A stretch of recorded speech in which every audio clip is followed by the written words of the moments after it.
And welcome to HITC Sport. Alright, so how's everyone enjoying lockdown part 2? After a few weeks of this last year, people were so bored they decided to eat their own hair. Good Christ, look at this fella. He looks like a shaved pumpkin. Myself, I'm almost at the point of shoving cat food up my nose just so I can feel something. I haven't had a real life conversation since March 2020, and even that was just me asking the postman if I could take a dump in his hat.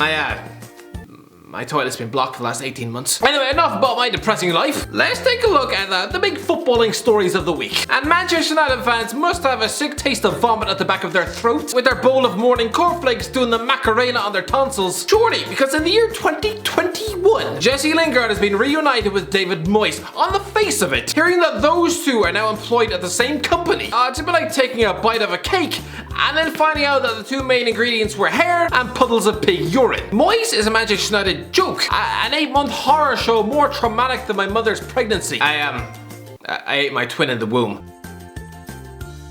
Listen, don't get me wrong, Moyes is in the process of shoving the words back down his doubters' throats, but a 28-year-old Jesse Lingard, he's one of those players who should hate the ravages of time. If for a player like him, it's in his best interest to stay 21 years of age and have people talk about his potential in years to come. That's the only way he ever managed to squeeze 20 years out of Manchester United. But now, knowing that in 2 years he'll be 30, I think that potential's starting to dry up. Listen, when Odegaard Solskjaer took the interim job back in December 2018, Lingard looked like he was going to be the main man. Coming into his own, maturing, he helped himself to a couple of goals and an assist on Ollie's debut at Cardiff. I stupidly believed the hype and chucked him in my fantasy league team. Yeah, it's over 2 years later and he's since only scored once.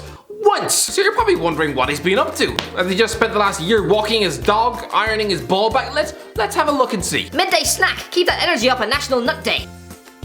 National Nut Day. But I'm guessing if, like him, you're virtually unemployed and spend every morning sitting on your couch with nothing else to do, then isn't every day National Nut Day? What? Peanuts are a great way to pass the time. We the North, big game in the bubble. Let's get it, Raptors. Yeah, there he is doing that J-Link sign with his hands. He's nearly 30 years of age. Christ, it's almost as bad as Jeremy Lynch repeating the word swaz every 12 seconds, despite the fact he's approaching his bastard 40s. Listen, the man has had off-the-pitch problems, and I do think the internet overreacted when they tried to cancel him over the Snapchat video. But this is such a typical West Ham signing that I thought they'd moved on from. And apparently you're going to pay him a £500,000 bonus if West Ham qualify for Europe. What sort of brain-dead business is that? This team is halfway towards Europe, and it would be an incredible achievement for this set of hard-working players. But can you imagine the state of the morale if at the end of the season that club are forced to fork out £500,000 and giving it to Lingard for everyone else's hard work? Mark Noel will probably burst a blood vessel in his brain. Have we just become so desensitized to how much money footballers are? £500,000 as a starting bonus. Lads, don't get it wrong, I would gladly drown you in a bath to even get a sniff of that money for a day. And don't get offended, so would you. What, you'd rather let this face live rather than get your hands on £500,000? Stop lying to yourself. But it's a bit of a strange one for Lingard. He's willing to work for one of the most inept figures in the history of his club, but also he's going to be cheered on by the same grown men who chucked actual bricks at his head. Guys! Yeah, here he is ducking for cover on a bus, presumably scared for his life.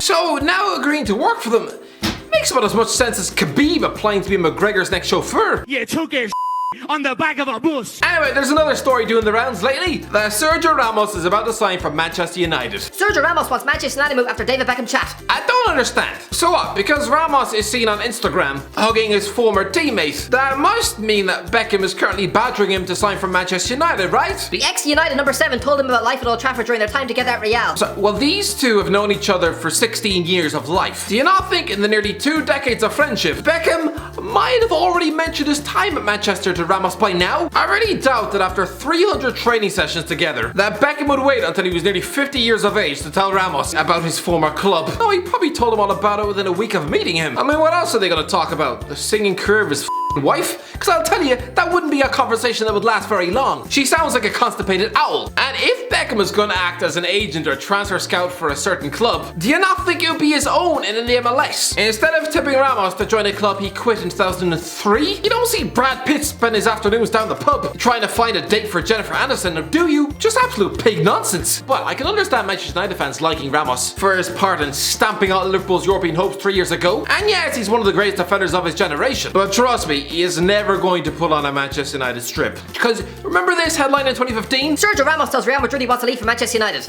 2 weeks later, Sergio Ramos signs Real Madrid deal and says, I never wanted to leave. yeah, you were used as nothing more than a contract tool 5 years ago. Basically did to you what Wayne Rooney did to Man City in 2010. So please, don't take the bait yet again. Liverpool eye Sergio Ramos on free transfer despite bitter row with Mohamed Salah. And this is where I stop reading.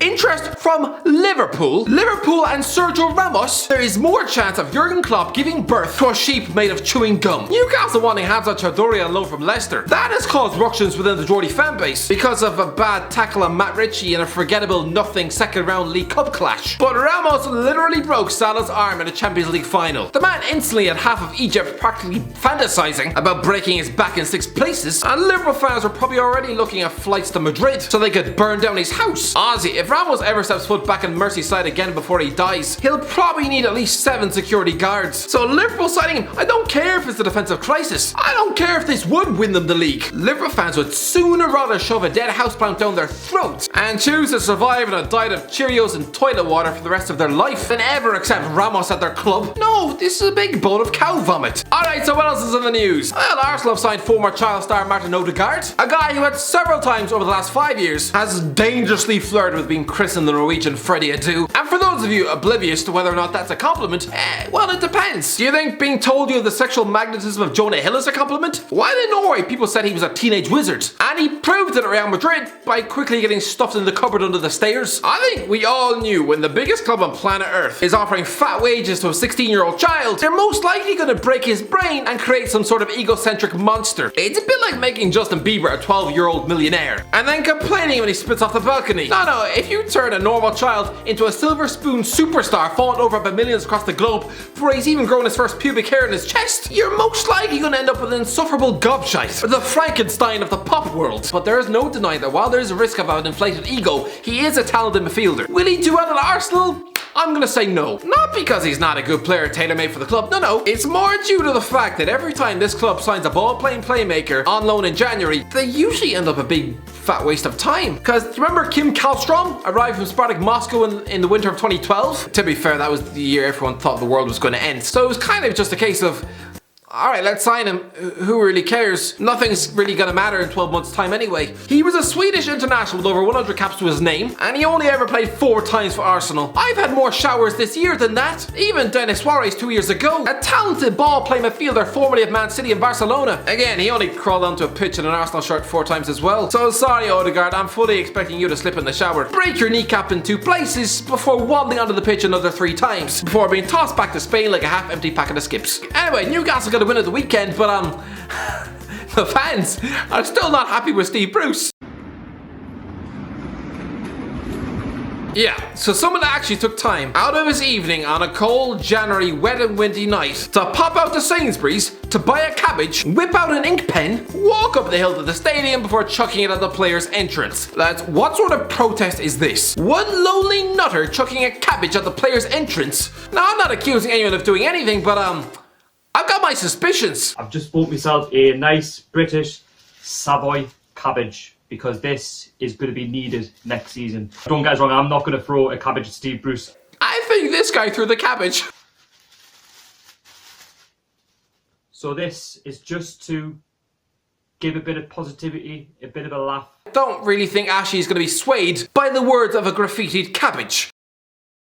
Anyway, that's it, lads. Just a bit of a rundown of a few stories this week. Listen, lads, I'm in the process of working hard on these skits. I want to create 2 full seasons of them in the year 2021. Let's just hope for lockdown to end so I can get back outside and actually just filming them. And if all goes well, 2021 should be the year this channel steps up to the next level. So, let's just stay inside and we can get 2 full series of Football Origins up and running. Anyway, that's just filling you in with what's happening behind the scenes with me. Anyway, if you enjoyed the video, don't forget to like, share, subscribe, and as always, I'll talk to you in a while.